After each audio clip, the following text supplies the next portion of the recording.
Hey guys, this is Faith Cloth and Green, and I am going live today. God woke me up in the middle of the night and He gave me this profound word that I want to share with you today. And so the title is, Do You Have What It Takes to Be a Conqueror? So, as I was preparing for this, God was just kind of speaking to me this morning. And I was, if you know my story, I've made a great number of sacrifices in my life to be where I am, to be able to deliver a word, to accept the call on my life because of the assignment on my life. I've walked away from a job. I've walked away from my lifestyle. I've walked away from relationships. I've walked away from so many things. And,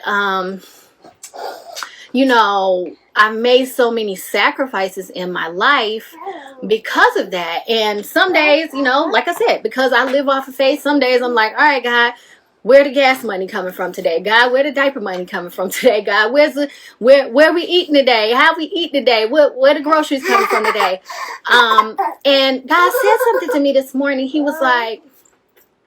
He said, I put you into a state of lack or a state of poverty so that you could conquer that spirit. And I was like, He was like, I put you into poverty, not having enough, lack, shortage, or whatever, so that you could conquer the spirit of poverty.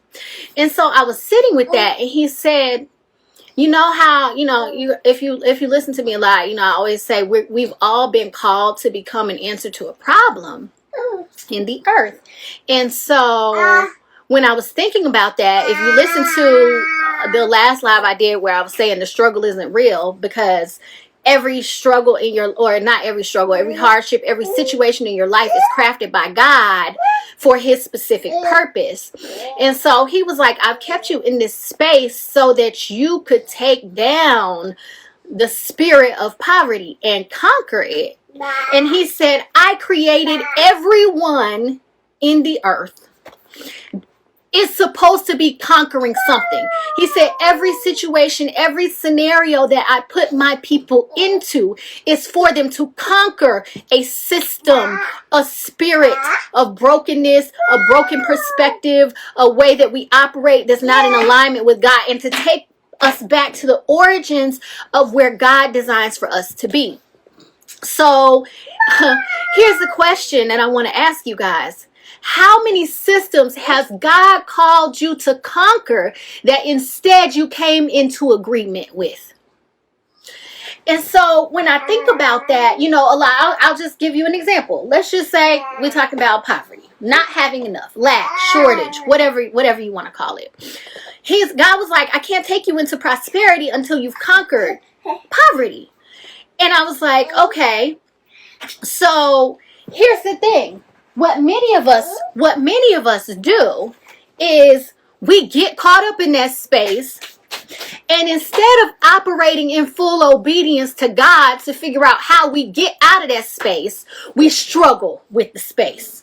We go, man, I'm in poverty. Let me get another job. Let me work 2 jobs. Let me work 3 jobs. Or maybe I need a job that pays more. So let me quit this one and go do something else.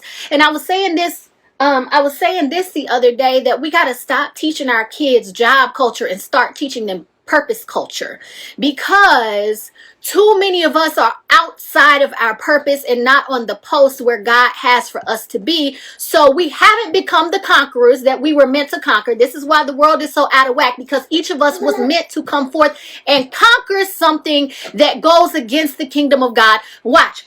Conquer something that feeds into a system of oppression. Okay, God. Poverty is a thing that feeds into a system of oppression. Job mentality, job culture is something that feeds into a system of oppression. Illness is something that feeds into a system of oppression. We were all meant to go forth and conquer something. So if God put you in a position of illness, He didn't put you in it. Jesus, I feel the presence of God. Okay. He didn't put you in it for you to be consumed by it. He put you in it so that you could conquer it and be refined by it. But what's happening is, because so many of us are afraid, we fall victim to the fear of loss. That thing that we were meant to conquer ends up consuming us. See, that job system, he might have put you under a system. He might have put you into a system so that you could learn to understand the system, so that you could in turn conquer or break the system. See, I don't know where God placed you, but every territory that he placed you in, he placed you there not so you could assimilate into it, not so you could come into agreement with it, but so that you could conquer the system, because the system is what man created.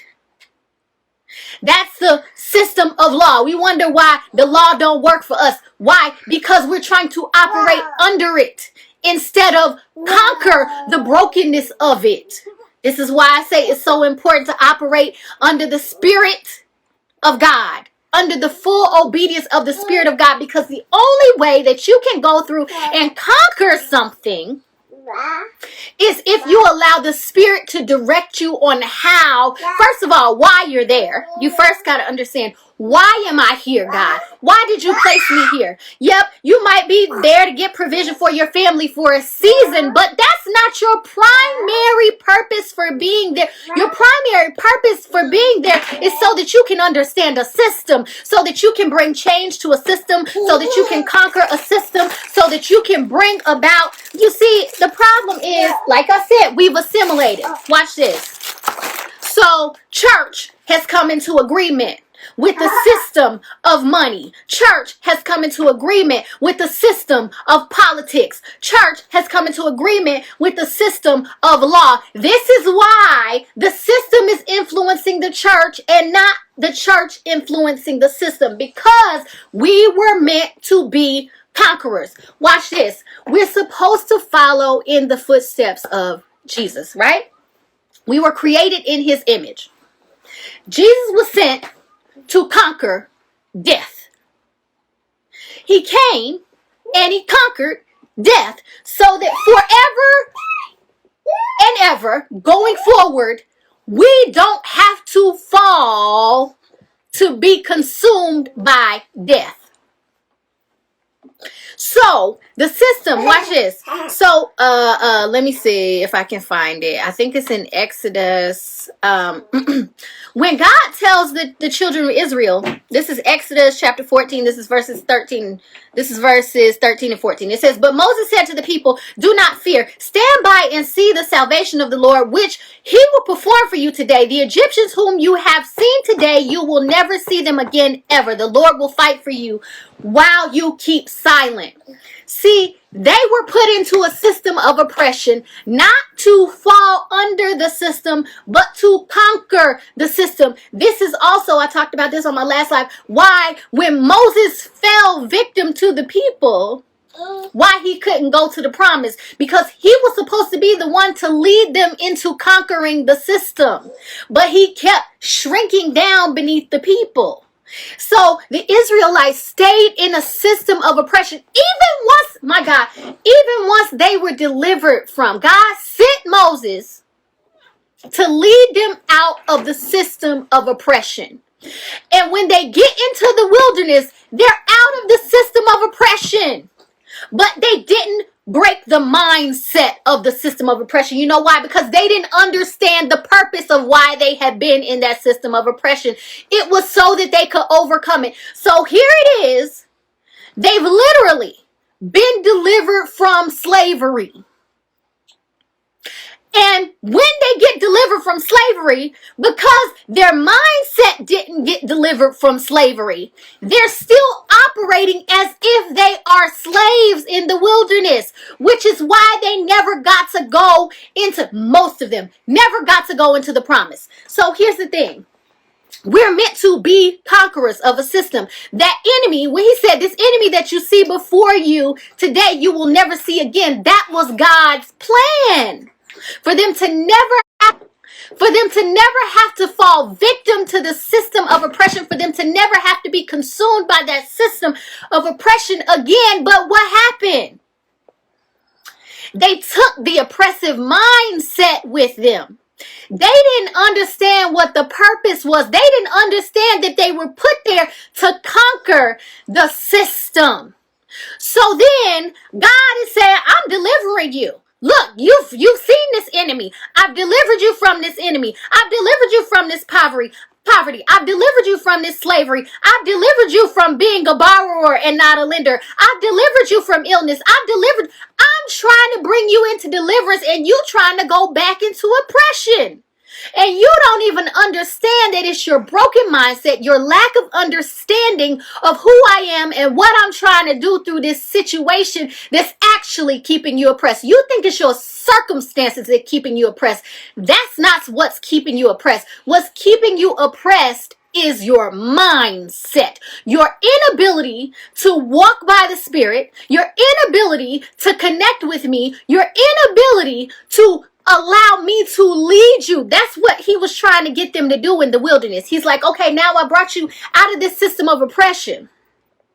Now I need to teach you again how to follow me. Come on, God. See, I need you to be led by my Spirit again. So he gives them the cloud. He says, look, follow this. It's going to lead you and guide you. My Spirit will lead you and guide you, because this is the only way that you're going to get into the promise. And what did they do? God, why you bring us out here to die? God, we can just go back to Egypt. And he's like, bro, what? That's crazy. So parts of them, watch. Once those people with the broken mindset die in the wilderness, God takes them into the promised land. But what happens? It's only one generation, really, of people that were willing to conquer the slavery mindset so they could go into the promise. Then the next generation comes, and the next generation comes, and the next generation comes, and they're repeating the same cycle of going back into oppression again. So then what happens? They're not in charge. They don't have the territory of the promise anymore, because they kept falling back into what God meant for them to conquer. And how many of us do that now? We're like, oh, well, watch. If you can't beat them, join them. We got that mindset. Well, you know what? It's too hard to break this. I just got to fall under this system. I just got to take whatever this system is offering me. I just got to follow these rules that's been set by man. When God lives above the rules of man, God lives above time. He lives above the rules of man. He lives above the law. He lives above limits. But we allow ourselves to remain in this box of oppression because we don't understand that we were sent into that place, in that position, to conquer something. You see, when those angels fell from grace, they brought all these broken mindsets, the anti of obedience to God. They brought disobedience into the earth. Then God said, okay, there's all these areas of disobedience, because what does disobedience bring? Oppression. You know why? Because where the Spirit of the Lord is, there is liberty. And if you're not operating under the Spirit, under full obedience, guess where you gonna be at? Oppressed, bound, tied up, chained down, weighed down, burdened. Where the Spirit of the Lord is, there is liberty. You see, God knows. I talked about this in the last live. Jeremiah 29:11 says, "For I know the plans I have for you, declares the Lord, plans for prosperity and not for disaster, to give you a future and hope." So the reason that we keep seeing the same enemies over and over and over and over and over again is because we have not become the conquerors that we're supposed to be. So how do you become a conqueror? Well, first, you got to stop struggling with the process. You got to understand that God put you in that situation or that circumstance not to harm you, but to bring you into prosperity. So watch, he's not going to he's not going to allow us to repeat the same thing that he allowed the children of Israel to do, where he brings them out of oppression, and because they bring the broken mindset of oppression out and into the wilderness, and then they go into the promise, they repeat the cycle and they drop the ball. That's not what he wants for us to do. He's waiting for us to be able to become content and see his purpose so that he can lead us out of the situation that we're in so that we can conquer it. How do you conquer it? You don't allow the situation to consume you. You allow it to refine you. You see, here's the thing. In my life, like I said, God has put me in many situations, and I've been angry with God, and I've been upset with God, and I've been mad with God, and I've been, why you do this, God? Why you ain't providing this, God? Why you send me here? Why? He's like, I sent you to conquer the system of divorce. I sent you to conquer religion. I sent you to conquer poverty. I sent you to conquer brokenness. I sent you to conquer. So I had to put you in all those things so that you would not be consumed by them, and understand that if you allow me to lead you, you will actually be delivered from them. And it goes back to my example that I was using in the last live of Shadrach, Meshach, and Abednego, right? They get thrown into this fiery furnace. But instead of struggling, going, God, why you gonna let us get thrown into this furnace? Why we getting burned up? What's happening? They were calm, and they saw that Jesus was in it with them. That there was a divine purpose for that situation. So what happened? They were able to conquer the punishment of the king. Why? Because he couldn't punish them. You know why? Because Jesus was in it. They couldn't be consumed by the fire.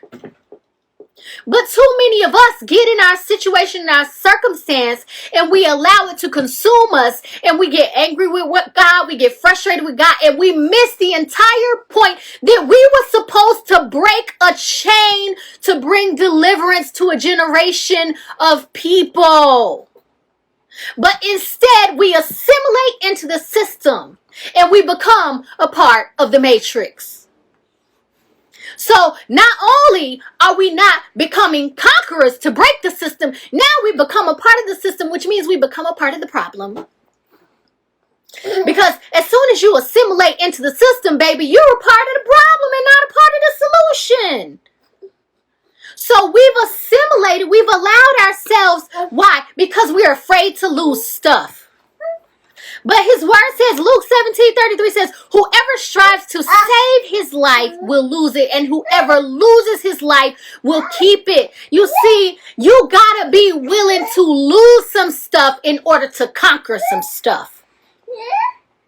But we can't conquer nothing because we're so afraid of losing that we allow that fear of loss to totally consume us instead of allowing the situation that God is putting us in to refine us. He's looking for full obedience, not for you to assume that where you are is, or why God put you there. Oh, well, God blessed me with this job. God blessed me with this promotion. Maybe God did, and maybe God didn't. Maybe the enemy is dangling that pork chop in front of you so you won't go and break the system that he placed you there to break. So people ain't getting delivered. People ain't getting transformed. People ain't getting saved the way that they're supposed to. We're not having the impact that we're supposed to have because we have not become conquerors. And we think, listen, let me tell y'all something. Victory is not fleeting. Victory is finite. Y'all are convincing yourselves that because you got a job, because you got a promotion, because you got married, because you bought a house, because you got some money, because you bought a new car, that you got the victory. No, baby. No. You may have gotten a blessing, or you may have gotten some bait. You may have been caught up by some bait, but that is not victory. You know why? Because you can lose a house, because you can lose a job, because you can lose money, you can be broke, but victory is finite. You can only have victory if you actually conquer something. The definition of conquering is to cause something to fall. See, if you're gaining something up under a system, you have not been victorious over it. You have conquered absolutely nothing. You have simply received a consolation prize from the system. See, many of us assume that stuff that we receive is forward movement. Oh, we got a black CEO at this company. Oh, we got a black president. Oh, we got this. We got first black this, first black that. We got this. We got that. Listen. Those are consolation prizes. You know why? What happened when Obama left office? Did the system change? No. So that wasn't a victory. It was a consolation prize. See, the enemy wanted you to believe that you won something. Wanted you to divert your attention from the problem and believe that you won something. Voting rights. We won something, right? But did the system change?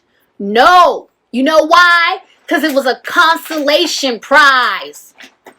Freedom. The Emancipation Proclamation. Freedom for slaves. Were the slaves freed? No, the system didn't change. You know why? Because we didn't conquer nothing. We just accepted a consolation prize. Why? Because we just accepted what the system offered us.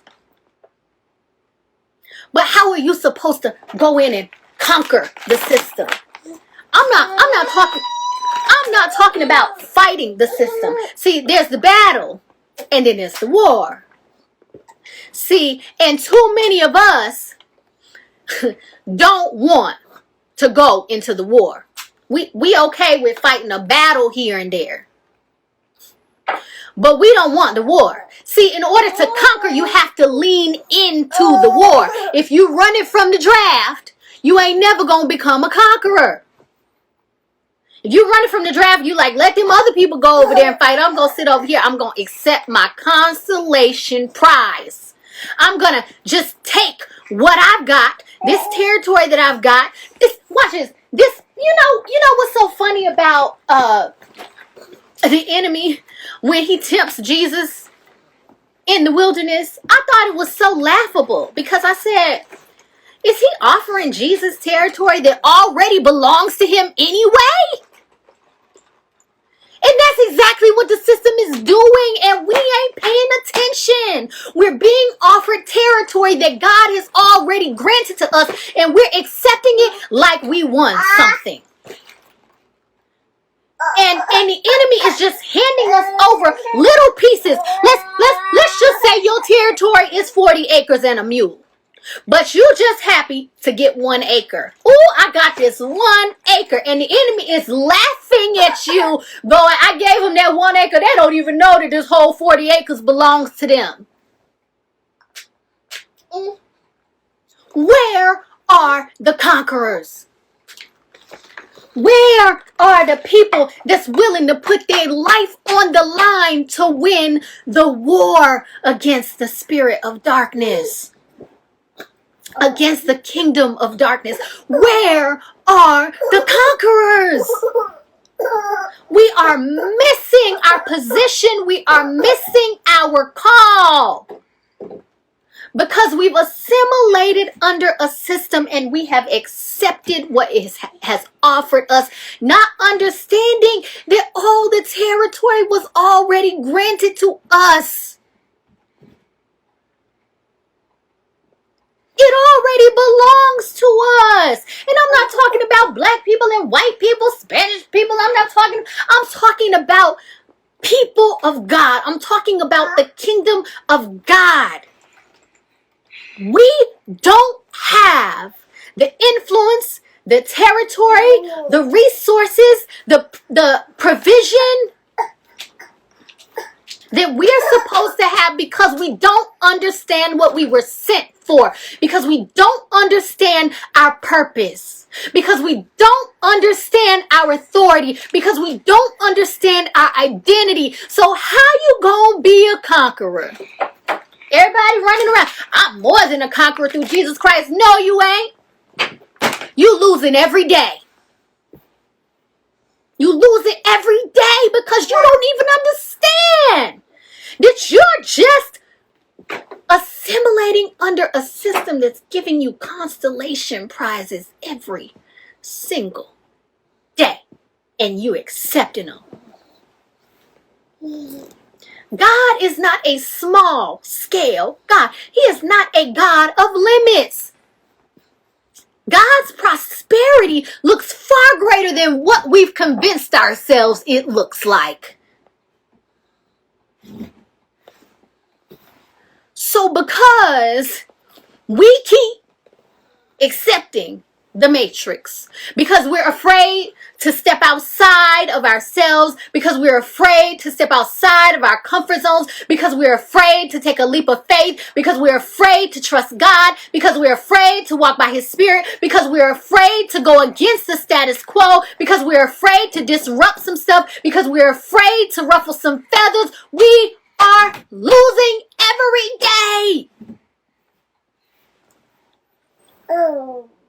Deuteronomy 28 says, now it shall be, if you diligently obey the Lord your God, being careful to do all His commandments, which I am commanding you today, that the Lord your God will put you high above all of the nations of the earth. And all these blessings will come to you and reach you if you obey the Lord your God. Not obey the system, not obey the law, obey the Spirit, obey the voice of God, obey the direction of God, obey the insight of God. Blessed you will be in the city, and blessed will you be in the country. Blessed will be the children of your womb, the produce of your ground, and the offspring of your animals, the newborn of your herd, and the young of your flock.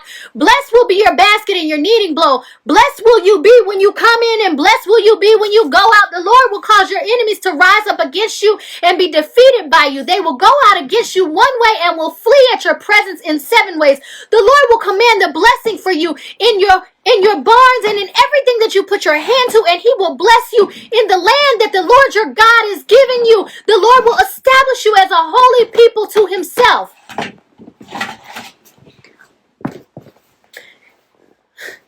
Here's the thing. If your womb ain't blessed, you haven't become a conqueror like you're supposed to be. If you haven't become the lender and not the borrower, you haven't become the conqueror that you're supposed to be. If you're not blessed in the city and blessed in the country, you haven't become the conqueror that you're supposed to be. If your kneading basket and your barns ain't full and everything that you put your hands to isn't blessed, you haven't become the conqueror that you're supposed to be. So what space are you in? What system have you come into agreement with that you were actually meant to conquer? Here's the opposite. So that's the covenant of obedience. Here is the promise of disobedience, the curse. It says, but it shall come about if you do not obey the Lord your God. Be careful to follow all His commandments and His statutes, which I am commanding you today, that all these curses will come upon you and overtake you. Cursed will you be in the city, and cursed will you be in the country. Cursed will be your basket and your kneading bowl. Cursed will be the children of your womb and the produce of your ground, the newborn of your herd and the offspring of your flock. Cursed will you be when you come in, and cursed will you be when you go out. The Lord will send against you curses, panic, and rebuke in everything you undertake to do until you are destroyed and until you perish quickly. Every time you accept the constellation prize from a system that you're supposed to be conquering, a curse will follow, because you're not operating under the full obedience of God. We have been called to be more than conquerors. Romans 8:28 says, it says, and we know that God causes all things to work together for good to those who love God. See, every situation that you've been put in is supposed to work. You know what's so funny about this? It's supposed to work for the good of those who love God. It doesn't say it's just for your good. It says for good of those who love God, which means that all things that work together in your life are not just for your good. They're for the good of somebody else. See, you're operating under this singular-minded territory, and God is trying to place you above an impact, above nations, so that you can impact nations, so that you can deliver multitudes of people.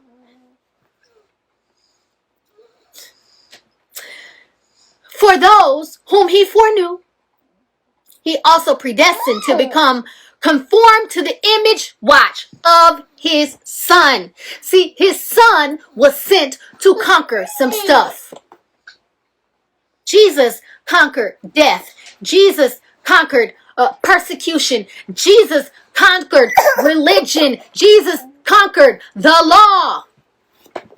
So why are we still falling victim to all of these things? Why are we still being consumed by all of these things? So that he would be the firstborn among many brothers and sisters. You see, you're supposed to look like him. You're supposed to walk like him. You're supposed to talk like him. You're supposed to move like him.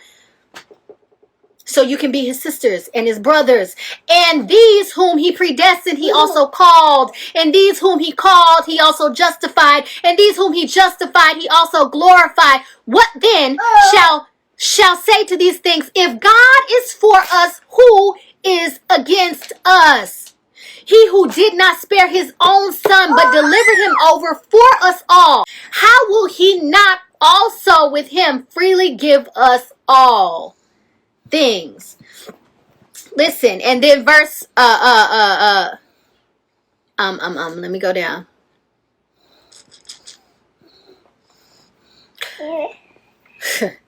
So verse 37, but in all these things we overwhelmingly conquer through him who loved us. The reason that we're not receiving what we were meant to receive, the reason that we're not seeing the impact that we want to see. How many times do we see these police brutality cases and we march in the street and we whoop whoop and wop wop, but the system ain't changed. You know why? Because we're still trying to operate too far under the system, within the system. And God is trying to direct you how to conquer the system as a whole. But because we're not allowing him to direct us in specifically how to do that, we simply just winning a battle. But the war, we still losing. Because too many of us are not in position. Because too many of us have not understood the assignment. Y'all don't understand the assignment. And thus, the kingdom of God is losing. The body is out of position, is out of whack, is sick, is dismembered. It's disloyal. It's in discord. It's filthy. It's a mess. Because we don't understand what we were sent here for. Do you have what it takes to be a conqueror? What system have you come into agreement with that you were sent to conquer?